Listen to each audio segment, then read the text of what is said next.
Okay, hello. This is the second demo for the dynamic hair. I think it hopefully will be the last one. Basically what I've done is I've made a little script so that you can add the hair per scene basis, so you don't need to have it on there all the time. So if you go on here, you can see there's no dynamic hair. There's hair controls, which is just for the jiggle and the sign deformer, but no dynamic hair. And as you see in the outliner, there's none there either. If you go to the mail folder for the devil, you can see there's two scripts in there. One is to create the dynamic hair, and one is a controller for the dynamic hair. Okay, I've put both of them on my shelf. So if I hit the first one, you can see down here it says it's been successfully done, and you can see it's added some particles and stuff to the outliner. And then then it's also added a control to the actual head control, so I'm going to put that on, and you can see they're actually taking effect. And if I put that to 0, they'll turn off.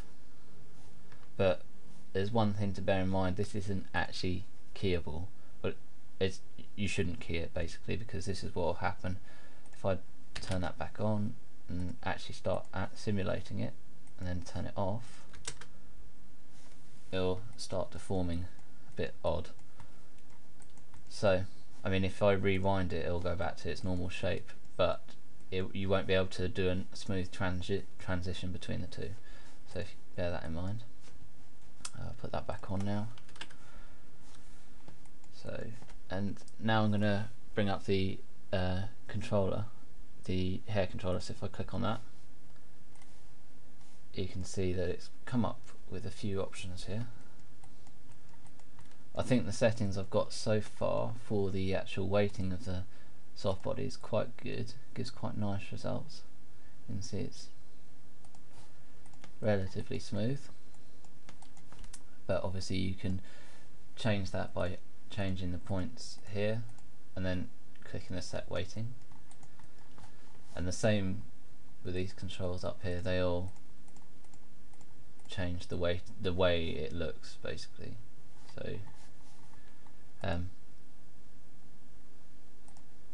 and then to stop this happening, so you can see, say this is at the frame 1, you don't want this to necessarily happen at the beginning of the scene. So if you press play, wait till it gets to a decent resting point,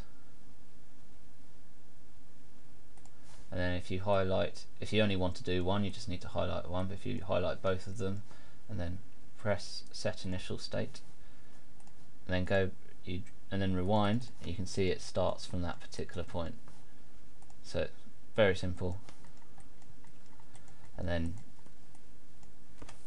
you can start it again, and then do that again, and now it will start from there. So it'll start from the point that you've chosen. So that's basically it.